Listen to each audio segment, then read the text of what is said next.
Paul, you're right about the plates on the boiler and the clock. They have been sabotaged, and I think I know who did it. They have something to do with Jeremy's episodes and how he seems to disappear at night. Right now, it's important that you keep an eye out for any of the pieces. I want to find out if I can repair the plates. Let me know if you find any of them. Lottie. Tell Lottie to take a look at the well in the kitchen garden.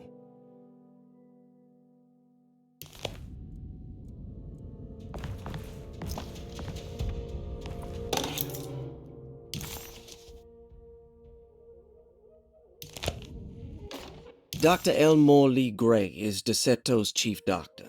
Accounting and all administrative work is handled by me, Paul Waits. Magdalena Thompson, or Mags, is responsible for the household. Jean-Baptiste and Charlotte Tabois are responsible for keeping the guests' medical regimens in check. Finally, Jack Chance is our gardener, who can occasionally be seen in the conservatory, but is for the most part busy outside.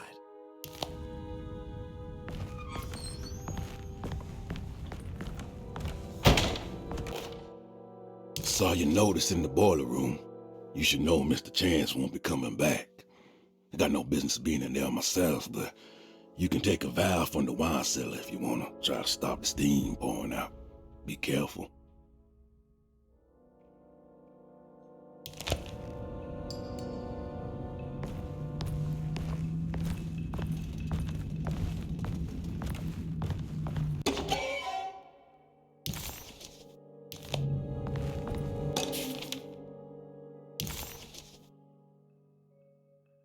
Looks like all the patients are accounted for, except for Jeremy. There's no way I can get into this thing. Better leave it alone.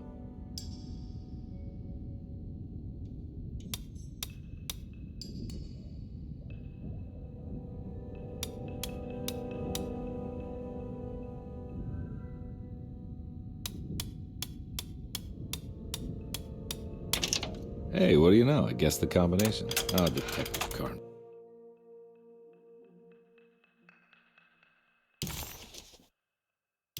You beautiful bastard. How are you this good?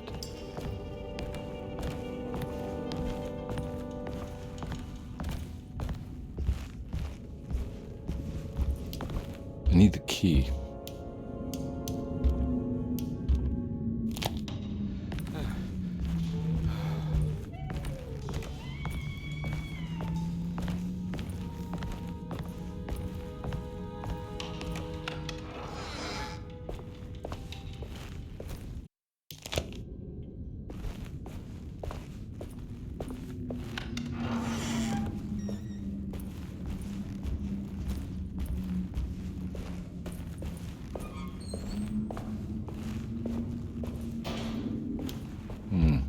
I need the key.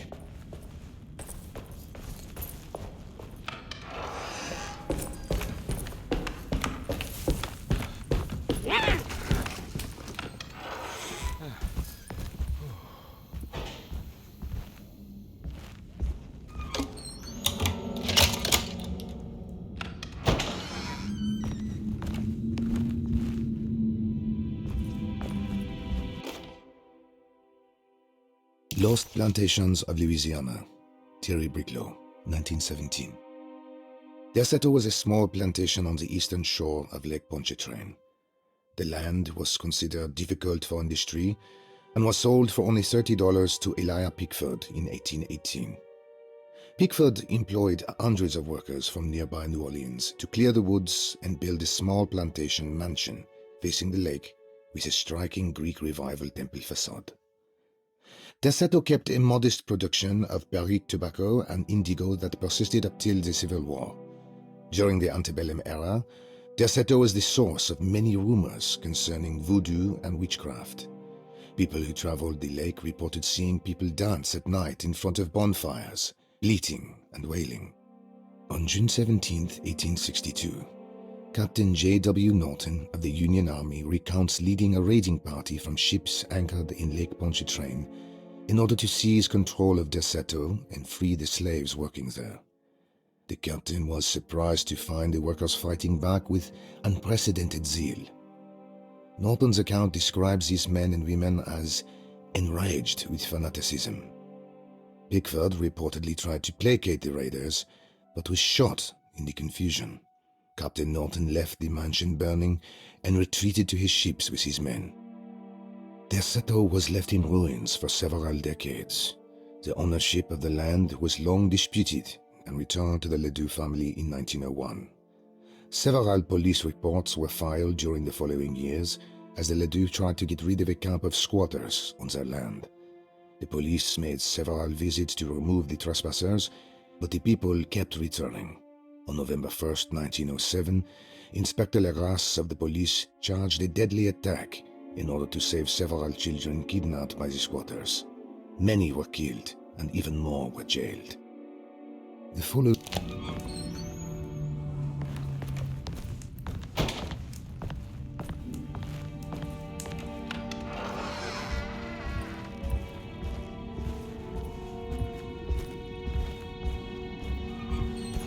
It's wedged shut.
What happened?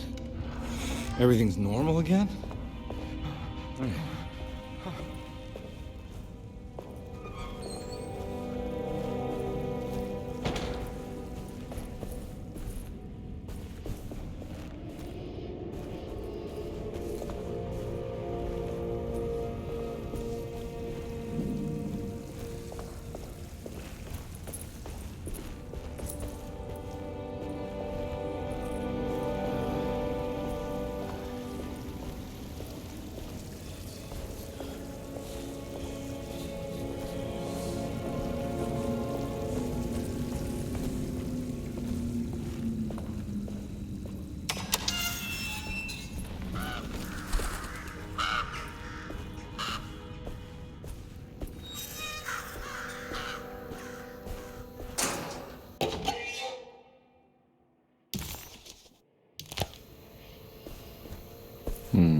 Huh.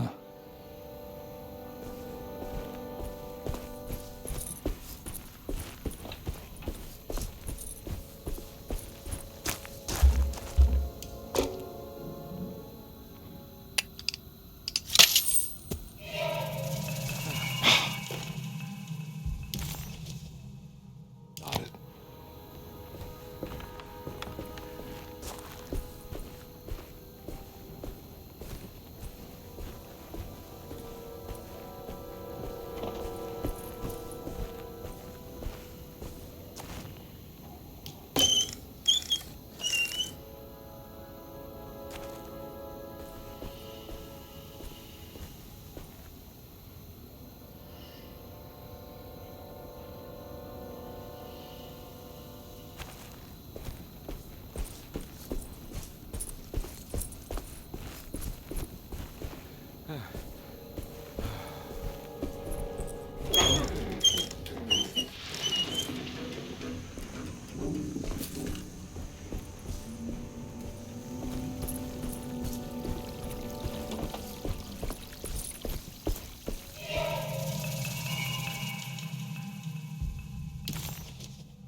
Looks like some kind of rot.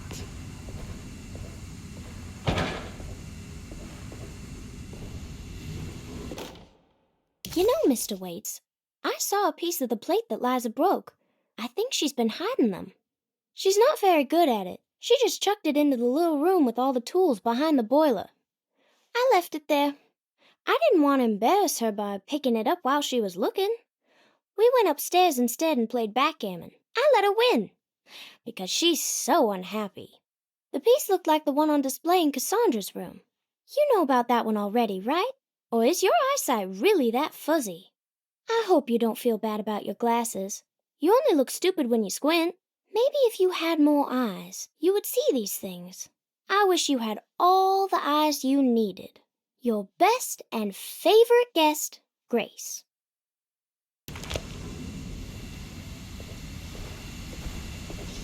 It's another plate for the talisman. Like the other one, it's broken and missing some pieces.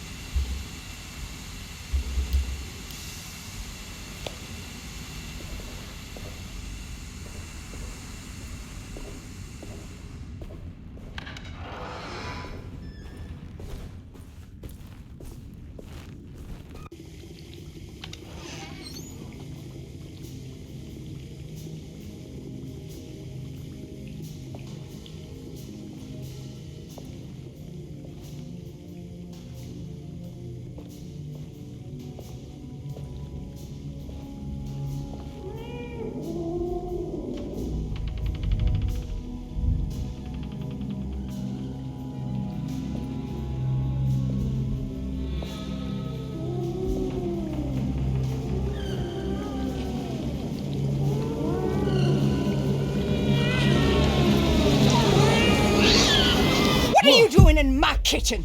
I assure you. No, I'm sorry. Promise I didn't. you. Mr. Hartwood is I was just nowhere looking near my for- kitchen, and neither should you be.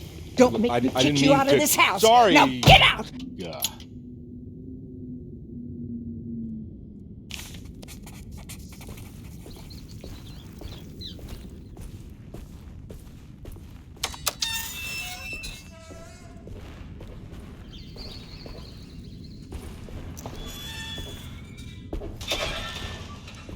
I need the key.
This must be the clock that Jeremy wrote about in the commonplace book. Huh. Looks like the plate that held the talisman in the seance room.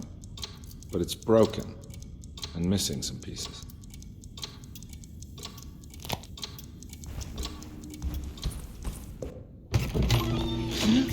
Yeah, sorry, Detective. Didn't mean to obstruct justice or anything. That's fine. You know, I'm kind of busy with my own case of a missing person. I was wondering if you've seen Grace, a girl about yay high. I can't say that I have. Why are you asking? Well, I'm looking for her. Is she in trouble? No. She's just hiding somewhere. But we can't have a rascal like that running around unchecked. At a time like this, you understand? Well, I haven't seen her.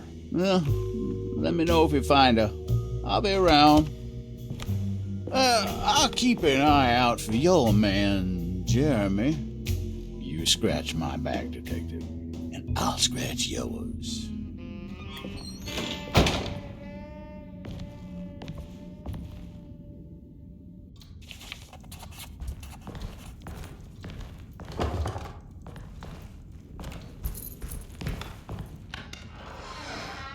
Looks like everything's back to normal here. Emily's here.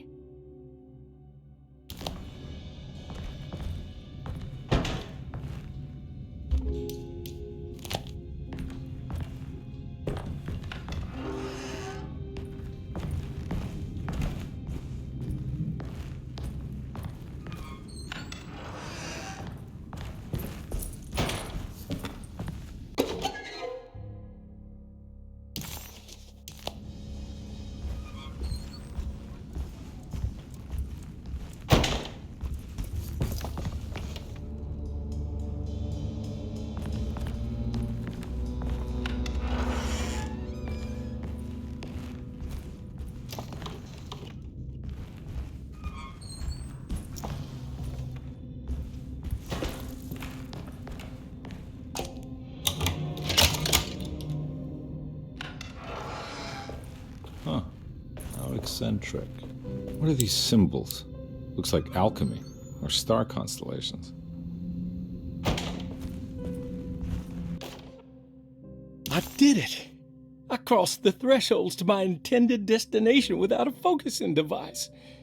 My talisman now knows these roads, and I have no need for the plates. I can find my way to Lafayette as easy as I find my own room. I visited the grave of my father and seen the oven waiting for me. Thank you for opening these doors. I now must summon my courage and go back to that hateful mound outside the oil rig. I hope you'll be feeling better when I return. Jeremy.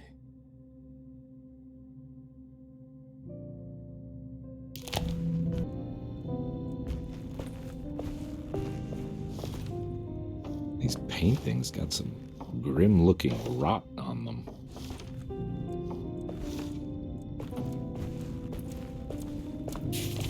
Astarte Artist Colony. I remember hearing about their disappearance. Must have been 15 years or more now.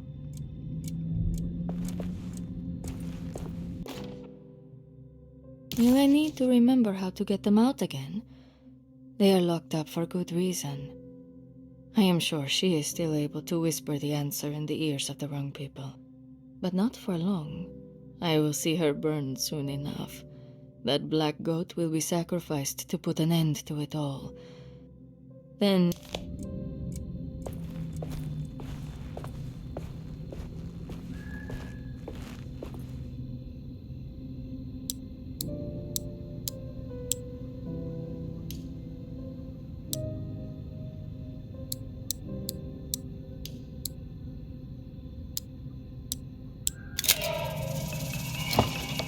Got it.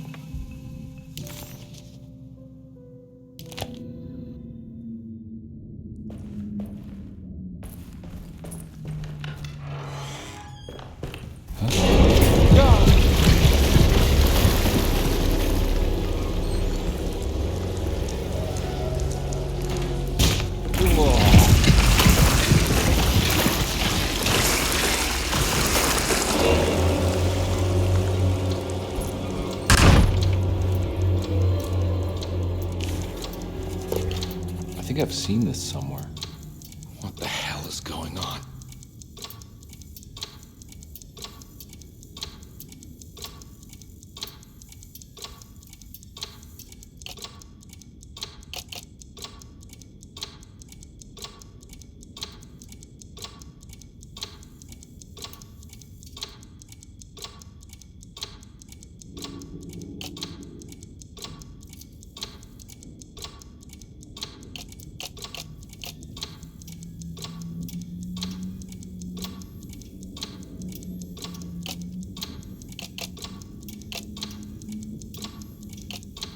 There was something in the commonplace book about this.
think the clock broke. Or maybe it just stopped at a very precise place.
There's a picture in the black glass. It's showing me something. It's the hallway outside Jeremy's room.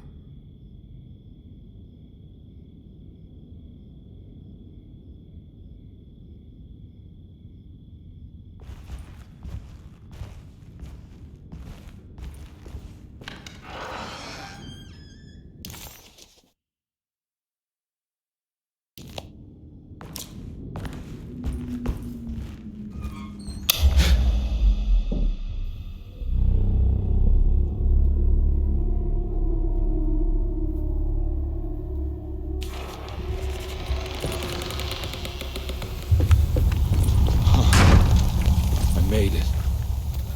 I entered another one of Jeremy's memories. Ugh.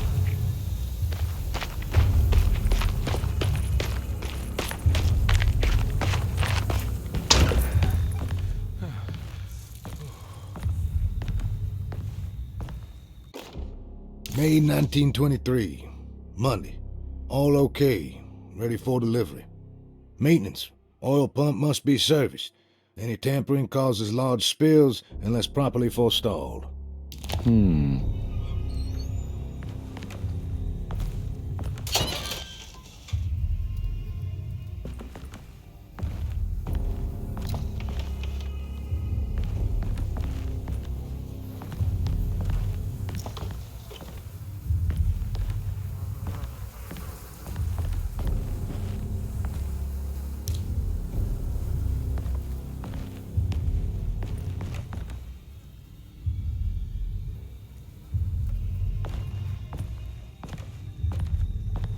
I need the key.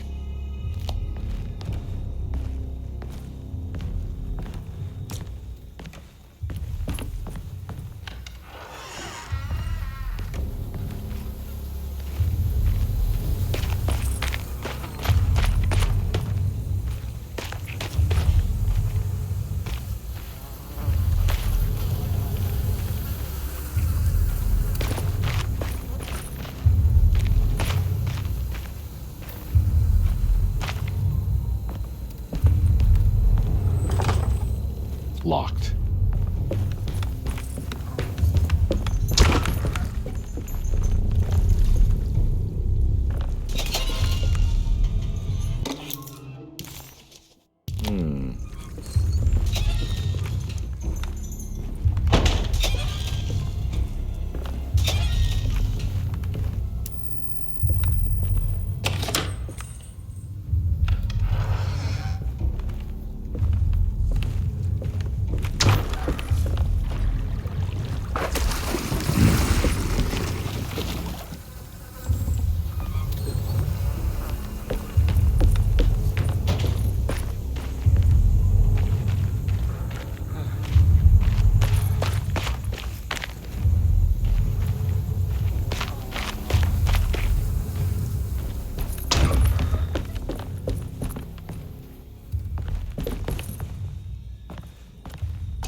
Looks pretty weak. I just need something to break it.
be a way to get to the other side.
All right. Now what?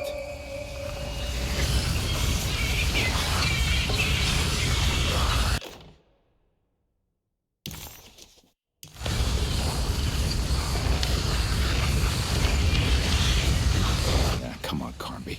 Wouldn't you rather fall to your death than go up and...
It's the hateful mound Jeremy talked about in his book.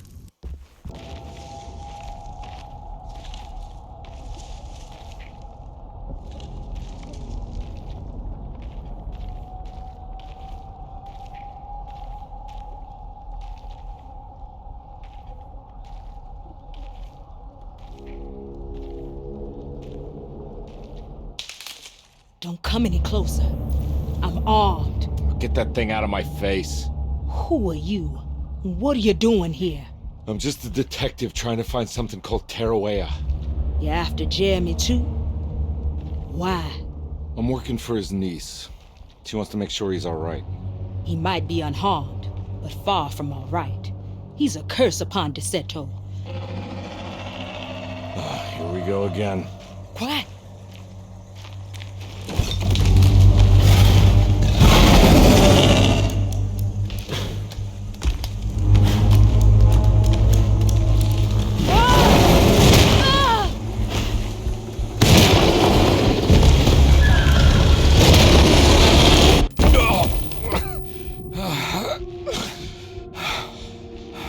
Oh, Christ in heaven.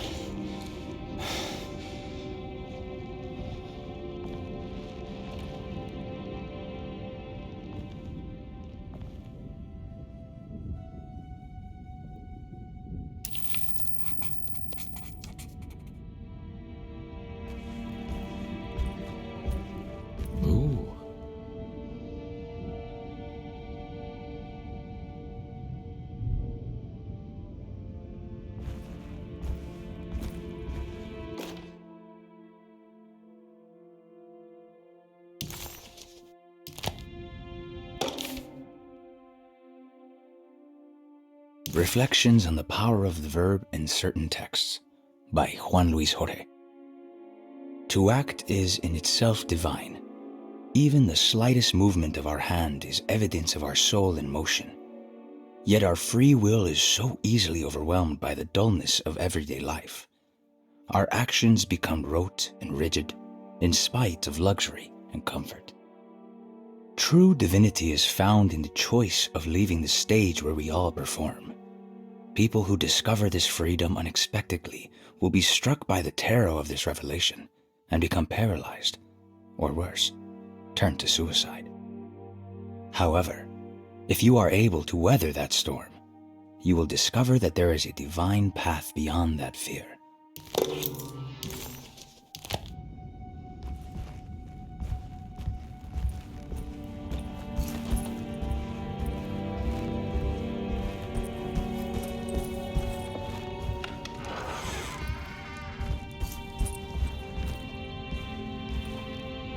It's wedged shut.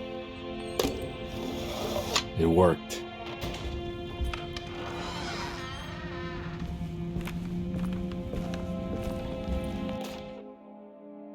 The Barlow lens. Instructions. To double the magnification of your telescope, simply fit this Barlow lens to your instrument. Then operate the fine-tuners to adjust the distance between your lenses. This is easily done while looking through your eyepiece. Simply search for a position where your picture is clear and appears flat. When correctly tuned, your telescope should present a clear picture with magnificent magnification.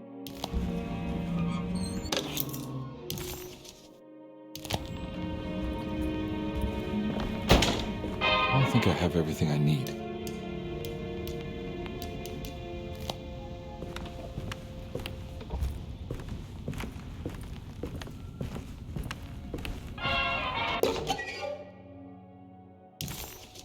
What's this?